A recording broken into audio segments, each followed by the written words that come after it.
Even as the inheritance tax issue takes over the political discourse in India, America is staring at the very frightening prospect of a massive rise in taxes. If President Joe Biden gets re-elected later this year, that is. What has raised heckles across the US is Biden's proposal to hike the capital gains tax rate in the US to its highest ever rate. The proposal was made in the 2025 budget presented on 11th of March this year and will come into effect from the 1st of January next year, only if Biden is re-elected in the November elections.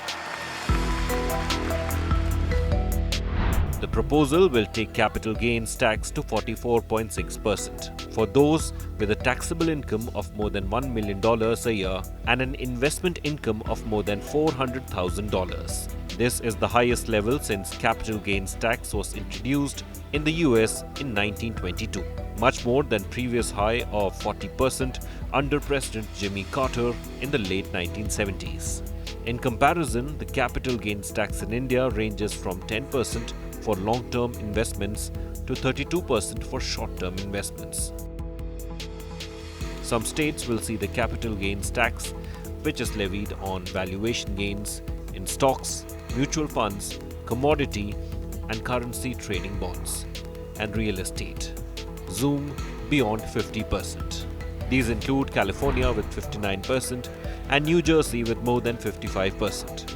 Other states where capital gains tax will be more than 50% include Oregon, Minnesota, and New York. The Biden administration argues that the tax is only targeted at the rich and will add more than $5 trillion to the US economy in the next 10 years. Critics have a different take. According to Tax Foundation, an economic think tank, the move will reduce the US GDP by 220 basis points in the long run, reduce wages by 160 basis points, and eradicate 788,000 jobs. Critics add that the new laws are more convoluted and will add huge complexities to the US tax code. In fact, there's more that President Joe Biden has proposed. The US budget plans on hiking corporate tax rate to 28% from the current 21%. All deductions on salaries of over $1 million a year will be removed. The wealthiest in the US, those with assets of over $100 million, will have to pay a 25% minimum tax. The budget proposes to remove exemptions on gifts and estate taxes. The estate tax, which is levied on the death of a person, will go up to an effective 60 to 80%.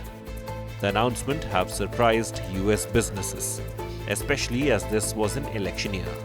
The opposition Republicans argue that the new taxes could spell disaster for small businesses and entrepreneurs as well as hurt innovation and growth. Bureau Report, Business Today Television. If you like the video, do like, comment, share and subscribe.